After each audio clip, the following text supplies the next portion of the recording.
नमस्कार, मेरा नाम है डॉक्टर आदर्श। हमारी कहानी चल रही है the man eating leopard of Rudraprayag, जिसे कि लिखा है जिम कॉर्बेट ने। तो इसके 2 चैप्टर आ चुके हैं। चैप्टर पहला the Pilgrim road and chapter second the man eater. अगर आपने इसे अभी तक नहीं सुना है तो आप जाके हमारे यूट्यूब चैनल पर सुन सकते हैं। तो आज हम शुरू करेंगे इसका तीसरा चैप्टर, जिसका नाम है टेरर मीन्स आतंक। इस चैप्टर में जिम कॉर्बेट बताते हैं कि आतंक शब्द का प्रयोग रोज़मर्रा की तुच्छ बातों के संदर्भ में इतनी व्यापक रूप से किया जाता है कि जब इसका उद्देश्य वास्तविक अर्थ व्यक्त करना होता है तब भी इसे ठीक से व्यक्त नहीं कर पाता। इसलिए जिम कॉर्बेट आगे बताते हैं कि मैं आपको बताना चाहता हूँ कि 1918 से 1926 के बीच गढ़वाल के 500 वर्ग मील क्षेत्र में रहने वाले 50,000 निवासियों और उस क्षेत्र के प्रतिवर्ष गुजरने वाले 60,000 तीर्थयात्रियों के वास्तविक आतंक का क्या अर्थ था। मैं कुछ उदाहरण देकर आपको यह समझाऊंगा कि निवासियों और तीर्थयात्रियों के उस आतंक का क्या आधार था। रुद्रप्रयाग के आदमखोर तेंदुए द्वारा लगाए गए कर्फ्यू से अधिक सख्ती से लागू किया गया या बिना किसी लाग लपेट के पालन किया गया कर्फ्यू जैसा कोई और आदेश आज तक कभी नहीं हुआ। दिन के उजाले में उस क्षेत्र में जीवन सामान्य रूप से चलता रहता था। पुरुष व्यापार करने के लिए बाजारों तक लंबी दूरी तय करते थे या रिश्तेदारों या दोस्तों से मिलने के लिए दूर दराज के गांव में जाते थे। महिलाएं छप्पर बनाने या पशुओं के चारे के लिए घास काटने पहाड़ों पर जाती थी। बच्चे स्कूल जाते थे या बकरियां चराने या सूखी लकड़ियां इकट्ठा करने के लिए जंगलों में जाते थे। और यदि गर्मी का मौसम होता था तो तीर्थयात्री अकेले या बड़ी संख्या में केदारनाथ और बद्रीनाथ के पवित्र तीर्थ स्थलों की यात्रा करते हुए तीर्थ मार्गों पर परिश्रम करते थे। जैसे जैसे सूरज पश्चिमी क्षितिज के करीब आता गया और परछाइयाँ लंबी होती गईं, उस पूरे इलाके की आबादी के व्यवहार में अचानक और बहुत ही स्पष्ट बदलाव आ गया। जो पुरुष बाजारों या दूर दराज के गांव में टहल रहे थे वो जल्दी जल्दी घर लौटने लगे। घास के बड़े बड़े गट्ठर लिए महिलाएं खड़ी पहाड़ी ढलानों से लड़खड़ाती हुई नीचे उतरने लगी। जो बच्चे स्कूल से लौटते समय रास्ते में भटक गए थे या जो अपने झुंडों को लाने में देर कर रहे थे वे भी जल्दी जल्दी घर लौटने लगे। चिंतित माताएं बकरियों और सूखी लकड़ियों को इकट्ठा करने के लिए गए अपने बच्चों को पुकार रही थी और थके हुए तीर्थयात्रियों को वहां से गुजरने वाला कोई भी स्थानीय निवासी आश्रय लेने के लिए जल्दी करने का आग्रह कर रहा था। रात होते ही पूरे इलाके में सन्नाटा छा गया। ना कोई हलचल, ना कोई आवाज। पूरा स्थानीय समुदाय अपने घरों के दरवाजे कसकर बंद किए हुआ था। कई मामलों में अतिरिक्त सुरक्षा के लिए बाहरी दरवाजों के अलावा और भी दरवाजे लगाए गए थे। और जिन तीर्थयात्रियों को घरों में रहने की जगह नहीं मिली थी वे तीर्थयात्री आश्रयों में एक साथ झुंड में होकर बैठे थे। चाहे घर में हो या आश्रय में, सभी चुप थे, खूंखार आदमखोर को आकर्षित करने के डर से। गढ़वाल के लोगों और तीर्थयात्रियों के लिए 8 लंबे वर्षों तक आतंक का यही अर्थ था। निम्नलिखित कुछ उदाहरण दर्शाते हैं कि उस आतंक के क्या आधार थे। पहला, 14 साल के एक अनाथ लड़के को 40 बकरियों के झुंड की देखभाल के लिए रखा गया था। वह दलित अछूत वर्ग से था और हर समय जब वह बकरियों के साथ लौटता तो उसे खाना दिया जाता, फिर बकरियों के साथ एक छोटे से कमरे में बंद कर दिया जाता। कमरा 2 मंजिला इमारतों की एक लंबी कतार के भूतल पर था। सोते समय बकरियों के उसे घेरने से बचाने के लिए लड़के ने कमरे के बाएं कोने को एक बाड़ से घेर दिया था और वहीं पे वो खुद सोता था। इस कमरे में कोई खिड़की नहीं थी और केवल एक ही दरवाज़ा था। जब लड़का और बकरियां सुरक्षित रूप से अपने अंदर पहुंच गए तो लड़के के मालिक ने दरवाज़ा को खींचकर बंद कर दिया। उसने दरवाजे से एक छोटी सी चेन से जुड़े कुंडी को चौखट में लगे खंभे के ऊपर से गुजार दिया। फिर कुंडी को अपनी जगह पर टिकाए रखने के लिए खंभे में लकड़ी का एक टुकड़ा डाल दिया और अपनी सुरक्षा के लिए लड़के ने दरवाजे को अपनी तरफ से एक पत्थर लुढ़का दिया। जिस रात उस अनाथ को तेंदुआ वहाँ से लेके गया, उसके मालिक का कहना है कि दरवाज़ा हमेशा की तरह बंद था और मुझे उसके इस कथन की सत्यता पर संदेह करने का कोई कारण नहीं है। क्योंकि दरवाजे पर कई गहरे पंजे के निशान थे। संभव है कि दरवाज़ा खोलने की कोशिश में तेंदुए ने कुंडी को टिकाए रखने वाली लकड़ी के टुकड़े को हटा दिया हो, जिसके बाद उसके लिए पत्थर को हटाकर कमरे में प्रवेश करना आसान हो गया हो। एक छोटे से कमरे में 40 बकरियों को ठूंस कर रखा गया था, जिसका एक कोना बाढ़ से घिरा हुआ था।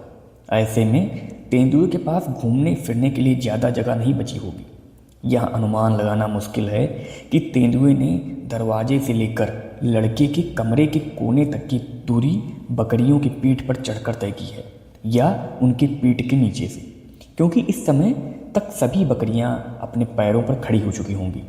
ऐसा माना जाता है लड़का तेंदुए द्वारा दरवाज़ा ज़बरदस्ती खोलने की कोशिश करते समय और तेंदुए के कमरे में घुसने पर बकरियों द्वारा मचाए गए शोर के बावजूद सोता रहा होगा और उसने मदद के लिए पुकार नहीं लगाई, क्योंकि उसकी आवाज़ अनसुनी रह गई थी और एक पतले तख्ते ने उसे और उस पर मंडरा रहे खतरे को छिपा रखा था। बाढ़ वाले कोने में लड़के को मारने के बाद तेंदुआ उसे कमरे से होते हुए, जहां अब बकरियां नहीं थी क्योंकि वह रात के अंधेरे में भाग गई थी, एक खड़ी पहाड़ी से नीचे और फिर कुछ सीढ़ीदार खेतों से होते हुए एक गहरी पत्थरों से भरी खाई में ले गया। सूरज निकलने के कुछ घंटों बाद यहीं पर मालिक को तेंदुए द्वारा अपने नौकर के छोड़े हुए अवशेष मिले। यह अब विश्वसनीय लग सकता है, लेकिन 40 बकरियों में से किसी को भी खरोच तक नहीं आई थी। अब आप सोचिए कि वो तेंदुआ कितना शातिर था। 40 बकरियों से भरी उस बाढ़ से उस बच्चे को ले गया और कोई बकरी को उसने छुआ तक नहीं। दूसरा उदाहरण जिम कॉर्बेट बताते हैं कि एक पड़ोसी अपने दोस्त के साथ देर तक सिगरेट पीने के लिए आया था। कमरा यल आकार का था और उसका एकमात्र दरवाज़ा उन दोनों आदमियों के बैठने की जगह से दिखाई नहीं दे रहा था, जो दीवार की ओर पीठ करके फर्श पर बैठकर सिगरेट पी रहे थे। दरवाज़ा बंद था, लेकिन कुंडी नहीं लगी थी, क्योंकि उस रात तक उस गांव में किसी की हत्या नहीं हुई थी। कमरे में अंधेरे था और उसके मालिक का अभी भी निधन हुआ था। हुक्का अपने दोस्त को देते समय हुक्का ज़मीन पर गिर गया और जलते हुए कोयले और तंबाकू के टुकड़े बिखर गए। अपने दोस्त को सावधान रहने के लिए कहते हुए, वरना वह जिस कंबल पर बैठे थे साथ ही उनके कपड़ों में भी आग लग सकती थी। वह आदमी जलते हुए अंगारों को इकट्ठा करने के लिए आगे झुका और ऐसा करते समय उसे दरवाज़ा दिखाई दिया। नया चांद डूबने वाला था और उसकी रोशनी में उस आदमी ने एक तेंदुए को, अपने दोस्त को दरवाजे से बाहर ले जाते हुए देखा। अब आप सोचिए, वो तेंदुआ अंदर आया, उसके दोस्त को उठाया और बाहर लेके चला गया। इतनी देर में केवल बस इतना डिफरेंस था कि जो उसके सामने बैठा आदमी था वो हुक्का उठाने के लिए नीचे झुका और उसकी राख को बटोर रहा था। इतनी ही देर में तेंदुआ अंदर आया और उसके दोस्त को उठा ले गया और उसे पता तक नहीं चला। कुछ दिनों बाद जब उस व्यक्ति ने मुझे घटना के बारे में बताया तो उसने कहा, मैं सच कह रहा हूँ साहब, जब मैं आपको बताता हूँ कि मेरा दोस्त ने, जो मुझसे बस एक हाथ की दूरी पर बैठा था, ना तो जब तेंदुआ उसे मार रहा था और ना ही तब जब वह उसे उठाकर ले जा रहा था, उसकी सांस तक की कोई आवाज़ नहीं सुनी। मैं अपने दोस्त के लिए कुछ नहीं कर सकता था, इसलिए मैंने तब तक इंतज़ार किया जब तक तेंदुआ थोड़ी देरी के लिए चला नहीं गया, और फिर मैं चुपके से दरवाजे तक गया और जल्दी से उसे बंद कर दिया और ताला लगा दिया। जिम कॉर्बेट आगे एक तीसरा उदाहरण देते हुए बताते हैं कि एक गांव के मुखिया की पत्नी को बुखार था और उसकी देखभाल के लिए 2 दोस्तों को बुलाया गया था। घर में 2 कमरे थे। बाहरी कमरों में 2 दरवाजे थे। एक छोटे से पत्थर के आंगन में खुलता था और दूसरा भीतरी कमरे में जाता था। इस बाहरी कमरे में फर्श से लगभग 4 फीट ऊपर एक छोटी सी खिड़की भी थी और इस खुली खिड़की में बीमार महिला के लिए पीने का पानी रखा हुआ एक बड़ा पीतल का बर्तन था। बाहरी कमरे में जाने वाला एक दरवाजे को छोड़कर भीतरी कमरों की चारों दीवारों में कोई और खुला स्थान नहीं था। आंगन की ओर जाने वाला दरवाज़ा बंद और मजबूती से जकड़ा हुआ था और दोनों कमरों के बीच का दरवाज़ा पूरी तरह खुला था। अंदर के कमरे में तीनों महिलाएं जमीन पर लेटी हुई थी। बीमार महिला बीच में और उसके दोनों ओर एक एक उसकी सहेली थी। पति बाहर के कमरे में एक तरफ के बिस्तर पर लेटा हुआ था। खिड़की के सबसे नज़दीक वाले कमरे में और उसके बिस्तर के बगल में फर्श पर, जहाँ से उसकी रोशनी अंदर के कमरे में आती थी, एक लालटेन रखी थी जिसे तेल बचाने के लिए धीमी आंच पर रखा गया था। लगभग आधी रात को जब दोनों कमरों में रहने वाले सो रहे थे तो तेंदुआ खिड़की की संकरी दरार से अंदर घुस गया। किसी चमत्कारिक तरीके से वह खिड़की में रखे पीतल के बर्तन से बच निकला। वह आदमी के छोटे से पलंग के चारों ओर घूमा और अंदर के कमरे में घुसकर बीमार महिला को मार डाला। जब तेंदुए ने अपने शिकार को खिड़की से बाहर निकालने की कोशिश की और भारी पीतल का बर्तन जमीन पर गिर गया, तभी सो रहे लोग जाग गए। जब लालटेन को ऊपर उठाया गया तो बीमार महिला खिड़की के नीचे दुबकी हुई पाई गई और उसके गले में दांतों के 4 बड़े निशान थे। अब कल्पना कीजिए आप कि वो तेंदुआ खिड़की के रास्ते से अंदर आया, अंदर वाले कमरे में गया, वहाँ से बीमार महिला को उठा के फिर जब बाहर जाने लगा तब जाके वहाँ बगल में सो रहे लोगों को पता चला। एक पड़ोसी जिसकी पत्नी उस रात उस महिला के साथ लेटी हुई थी, उसने मुझे घटना के बारे में बताते हुए कहा वह महिला बुखार से बहुत बीमार थी और किसी भी हालत में मरने वाली थी, इसलिए यह सौभाग्य की बात थी कि तेंदुए ने उसे चुना।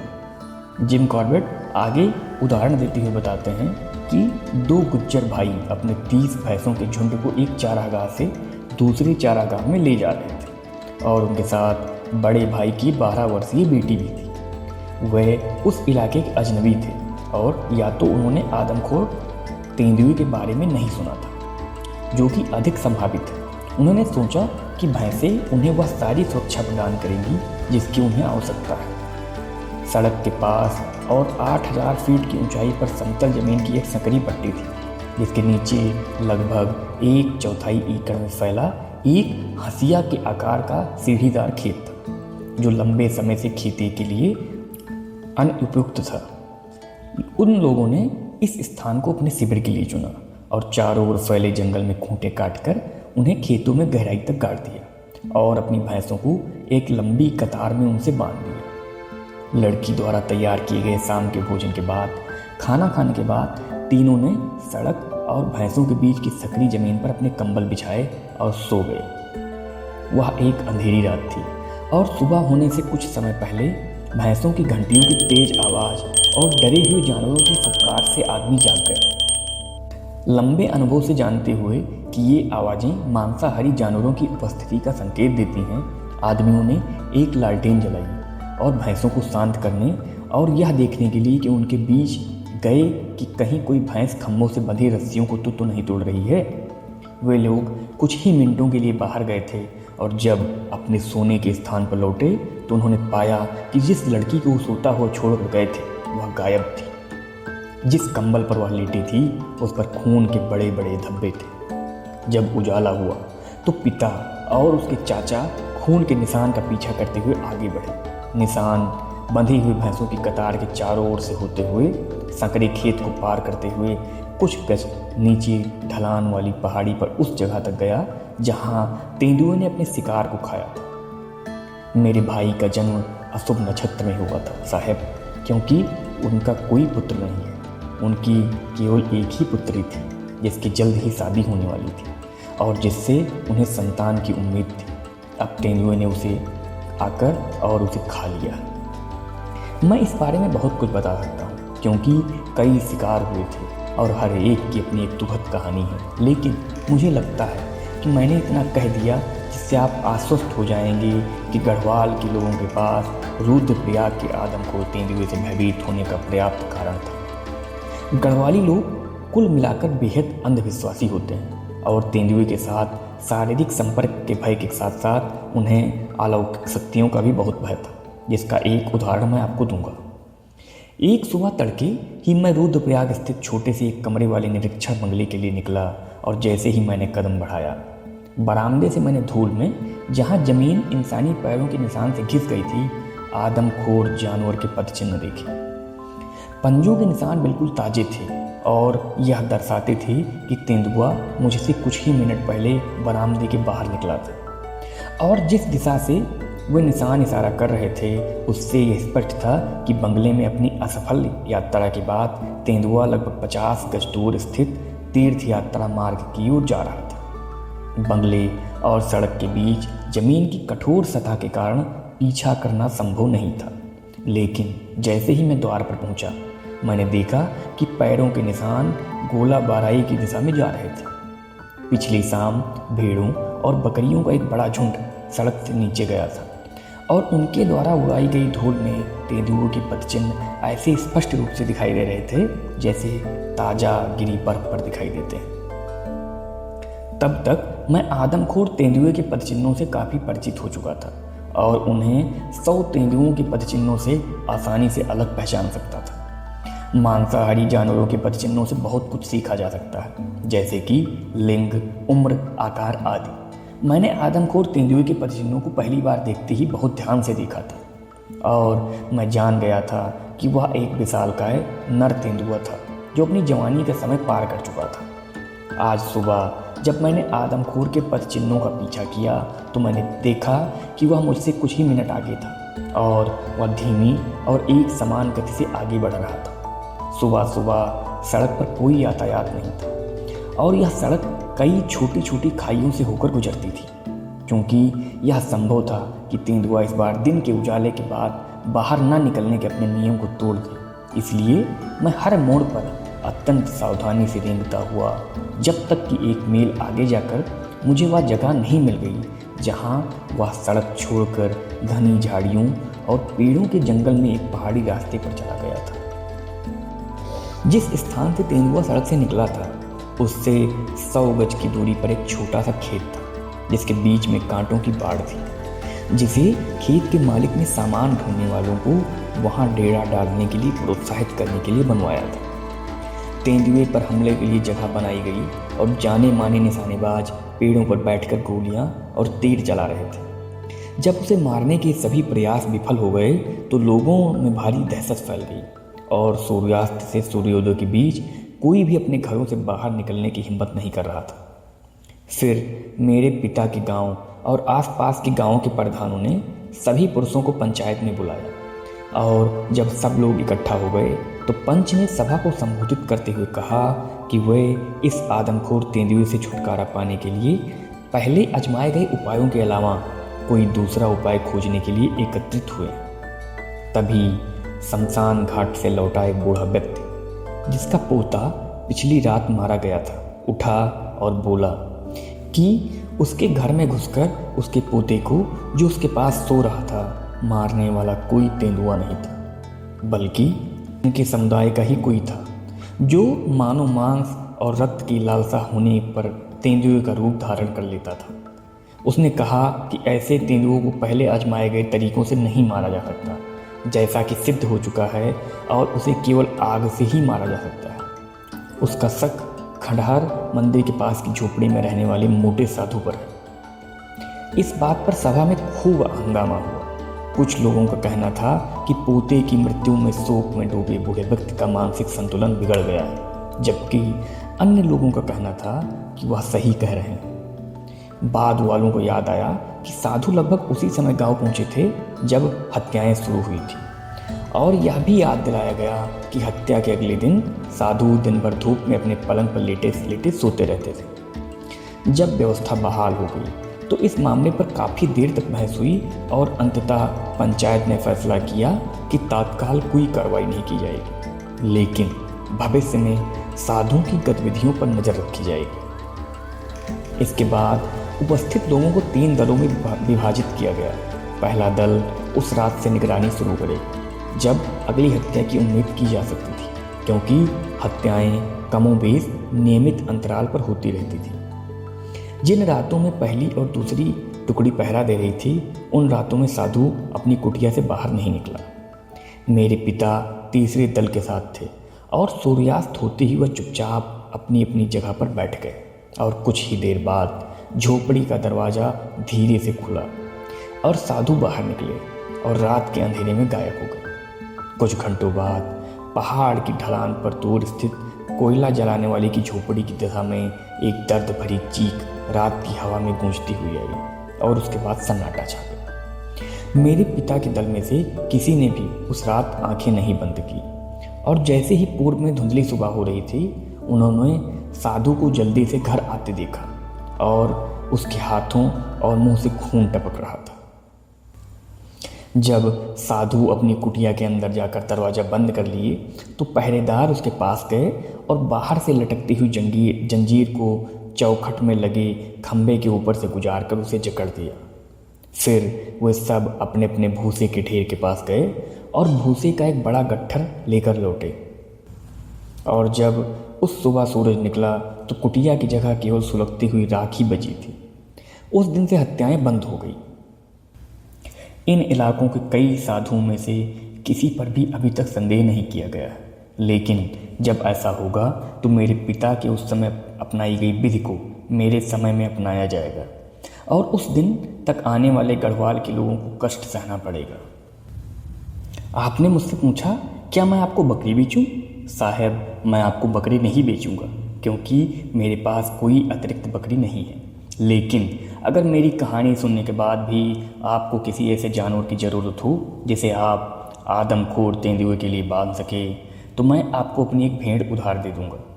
अगर वह मर जाती है तो मुझे उसकी कीमत चुका देंगे, और अगर वह नहीं मरती है तो हमारे बीच कोई लेन देन नहीं होगा।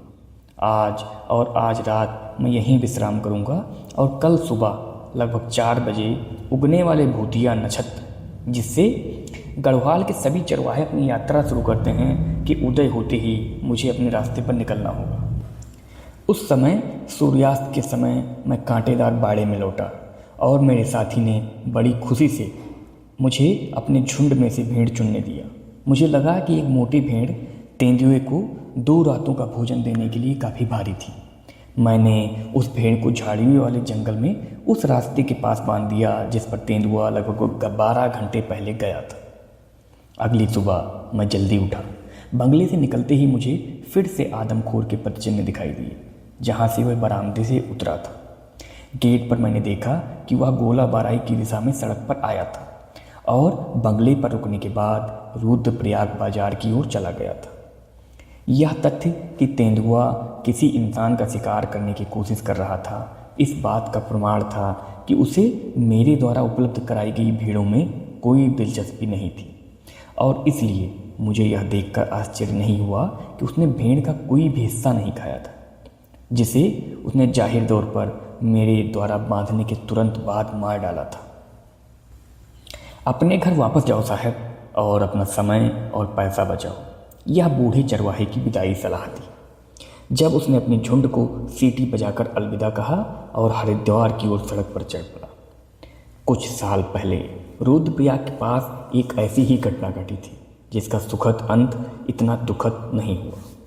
अपने रिश्तेदारों और दोस्तों की हत्या से क्रोधित और इस बात से आश्वस्त कि उनकी मौत के लिए कोई इंसान ही जिम्मेदार है, पुरुषों की एक क्रोधित भीड़ ने कोठकी गांव दसचोला पट्टी के एक दुर्भाग्यशाली साधु को पकड़ लिया।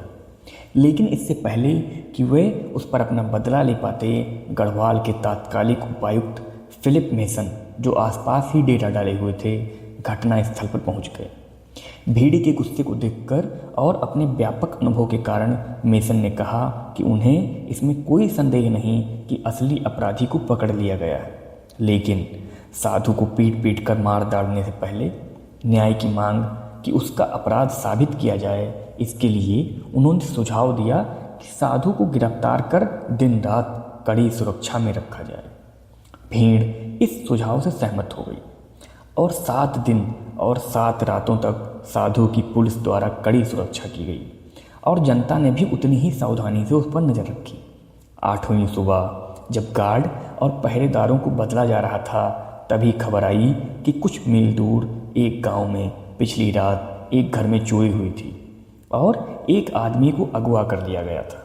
उस दिन साधु की रिहाई पर जनता ने कोई आपत्ति नहीं जताई, बल्कि यह कहकर संतुष्ट हो गई कि इस बार गलत व्यक्ति को गिरफ्तार किया गया था, लेकिन अगली बार ऐसी गलती नहीं हुई। गढ़वाल में आदमखोरों द्वारा की गई सभी हत्याओं का श्रेय साधुओं को दिया जाता है और नैनीताल और अल्मोड़ा जिलों में ऐसी सभी हत्याओं का श्रेय बोकसारू पहाड़ी तलहटी में स्थित तराई नामक अस्वस्थ घास के मैदान में रहने वाली एक जनजाति जो मुख्य रूप से शिकार पर निर्भर करती है को दिया जाता है। ऐसा माना जाता है साधु मानव मांस और रक्त की हवस के लिए हत्या करते हैं और बोक्सार अपने शिकारों के गहने या उनके पास मौजूद अन्य कीमती सामान के लिए हत्या करते हैं। नैनीताल और अल्मोड़ा जिलों में आदमखोरों द्वारा पुरुषों की तुलना में अधिक महिलाओं की हत्या की गई है, लेकिन इसके पीछे दिए गए कारण से कहीं अधिक महत्वपूर्ण कारण है। यह सवाल उठ सकता है कि सरकार इस पूरे समय में क्या कर रही थी। रुद्रप्रयाग का आदमखोर तेंदुआ कई वर्षों तक गढ़वाल के लोगों के लिए आतंक का कारण बना रहा। मैं सरकार का पक्षधर नहीं हूँ, लेकिन 10 सप्ताह तक ज़मीनी स्तर पर रहकर, जिसमें मैंने सैकड़ों मील की पैदल यात्रा की और प्रभावित क्षेत्र में अधिकांश गांवों का दौरा किया, मैं यह कह सकता हूँ कि सरकार ने इस खतरे को दूर करने के लिए हर संभव प्रयास किया।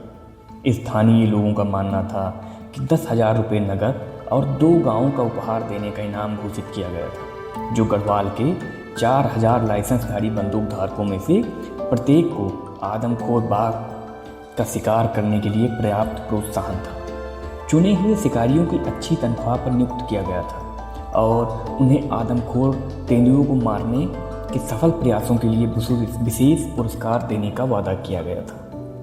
4,000 मौजूदा लाइसेंसों के अतिरिक्त 300 से अधिक विशेष बंदूक लाइसेंस आदमखोर तेंदुओं को मारने के विशिष्ट उद्देश्य से जारी किए गए थे। लैंसडाउन में तैनात गढ़वाल रेजिमेंट के जवानों को छुट्टी पर घर जाते समय अपनी राइफलें साथ ले जाने की अनुमति दी गई थी या उनके अधिकारियों द्वारा उन्हें शिकार के लिए उपयुक्त हथियार उपलब्ध कराए गए थे।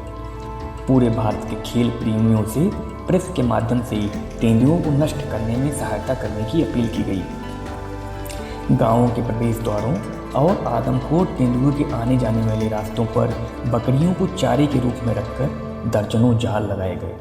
पटवारियों और अन्य सरकारी अधिकारियों के मारे गए तेंदुओं को जहर देने के लिए जहर उपलब्ध कराया गया और अंत में सरकारी कर्मचारियों ने अक्सर अपने जीवन को खतरे में डालकर अपने आधिकारिक कर्तव्यों में जितना भी समय निकाल सकते थे उस आदमखोर तेंदुए की खोज में लगा दिया।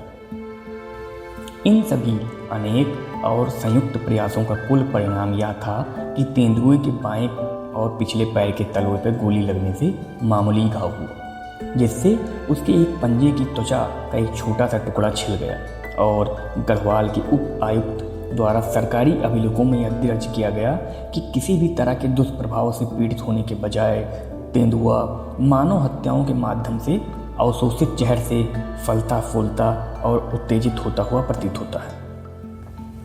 सरकारी रिपोर्ट में से आदमखोर तेंदुए से संबंधित 3 रोचक घटनाओं का उल्लेख किया गया है। वे इस प्रकार हैं। शिकारियों से प्रेस की अपील के जवाब में 2 युवा ब्रिटिश अधिकारी 1921 में रुद्रप्रयाग पहुंचे, जिनका घोषित उद्देश्य आदमखोर तेंदुए का शिकार करना था। उन्हें ऐसा क्यों लगा कि तेंदुआ रुद्रप्रयाग के झूलते पुल से अलकनंदा नदी के एक किनारे से दूसरे किनारे तक जाता है, यह मुझे नहीं पता। खैर, उन्होंने इसी पुल पर अपना ध्यान केंद्रित करते हुए रात में पुल पार करते समय तेंदुए का शिकार करने का फैसला किया। इस उद्देश्य से एक युवा शिकारी नदी के बाएं किनारे पर झूलते हुए पुल की केबलों को पकड़े हुए टावर पर बैठा, जबकि उसका साथी दाएं किनारे पर टावर पर बैठा। रिपोर्ट के अनुसार 2 महीने तक इन मीनारों पर बैठे रहने के बाद बाईं ओर की मीनार पर बैठे व्यक्ति ने नीचे बने मेहराब से तेंदुए को पुल पर आते देखा। तेंदुए की पुल पर पूरी तरह से पहुंच जाने का इंतजार करते हुए अधिकारी ने उस पर गोली चलाई। जैसे ही जानवर पुल पार करने के लिए दौड़ा, दाईं ओर की मीनार पर बैठे व्यक्ति ने अपनी रिवॉल्वर चला। अगली सुबह पुल और उस पहाड़ी पर खून मिला जिस पर तेंदुआ गया था। यह माना गया कि घाव जानलेवा हो सकते हैं, इसलिए कई दिनों तक खोज जारी रही। रिपोर्ट में आगे कहा गया कि घायल होने के 6 महीने बाद तक तेंदुए ने किसी भी इंसान को नहीं मारा। मुझे इस घटना के बारे में उन लोगों ने बताया जिन्होंने 7 गोलियों की आवाज़ सुनी थी और घायल जानवरों को निकालने में मदद की थी। दोनों शिकारियों और मेरे मुखबिरों का मानना था कि तेंदुए को पहली गोली पीठ में लगी थी और संभवतः बाद की गोलियों में से उसके सिरों में चोट आई थी और इसी कारण से उसकी गहन और लंबी खोज की गई। मुझे खून के निशान के बारे में जो जानकारी मिली उससे मेरा मानना था कि शिकारियों का यह सोचना गलत था कि उन्होंने तेंदुए के शरीर और सिर पर घाव किए थे, क्योंकि मुझे बताए गए खून के निशान केवल पैर के घाव से ही बन सकते थे। और मैं बाद में यह जानकर मुझे बहुत प्रसन्नता हुई कि मेरा अनुमान सही था और बाएं किनारे पर स्थित टावर पर खड़े व्यक्ति द्वारा चलाई गई गोली से तेंदुए के बाएं और पिछले पैर के तलवे पर केवल खरोंच आई थी और उसकी एक उंगली का कुछ हिस्सा उजड़ गया था और दाएं किनारे पर खड़े व्यक्ति के सभी निशाने चूक गए थे। दूसरी घटना यह थी कि लगभग 20 तेंदुओं को फंसाकर मारने के बाद एक तेंदुआ, जिसे सब आदमखोर समझ रहे थे, उन्हीं में से एक फंस गया। हिंदू समुदाय उसे मारने से हिचकिचा रहा था क्योंकि उन्हें डर था कि उसके द्वारा मारे गए लोगों की आत्माएं उन्हें सताएंगी। इसलिए एक भारतीय ईसाई को बुलाया गया। यह ईसाई 30 मील दूर गांव में रहता था और उसके पहुंचने से पहले ही तेंदुआ फांस कर वहां से भाग गया। तीसरा उल्लेख यह था कि एक आदमी को मारने के बाद तेंदुआ अपना शिकार के साथ जंगल के एक छोटे से सुनसान हिस्से में छिप गया। अगली सुबह जब पीड़ित की तलाश की जा रही थी तो तेंदुए को जंगल से निकलते हुए देखा गया। थोड़ी दूर तक पीछा करने के बाद उसे एक गुफा में घुसते हुए देखा गया, जिसका मुंह तुरंत कांटेदार झाड़ियों और बड़े बड़े पत्थरों से ढक दिया गया। हर दिन पुरुषों की भीड़, जिसकी संख्या बढ़ती जा रही थी, उस स्थान पर आती थी। पाँचवें दिन जब लगभग 500 लोग इकट्ठा हुए, एक व्यक्ति आया जिसका नाम नहीं दिया गया है, लेकिन जिसे रिपोर्ट में एक प्रभावशाली व्यक्ति बताया गया और रिपोर्ट के अनुसार उसने तिरस्कारपूर्वक कहा कि इस गुफा में कोई तेंदुआ नहीं है और गुफा से कांटे हटा दिए। जैसे ही उसने कांटे हटाए, तेंदुआ अचानक गुफा से बाहर निकला और वहां जमा हुए लगभग 500 लोगों की भीड़ के बीच से सुरक्षित निकल गया। ये घटनाएं तेंदुए के आदमखोर बनने के कुछ ही समय बाद घटी और अगर उसे पुल पर मार दिया गया या जाल में गोली मार दी जाती या गुफा में बंद कर दिया जाता तो कुछ 100 लोगों की मौत नहीं होती और गढ़वाल कई वर्षों के कष्ट से बच जाता। तो ये था chapter 3, the terror. Thank you. Have a nice day.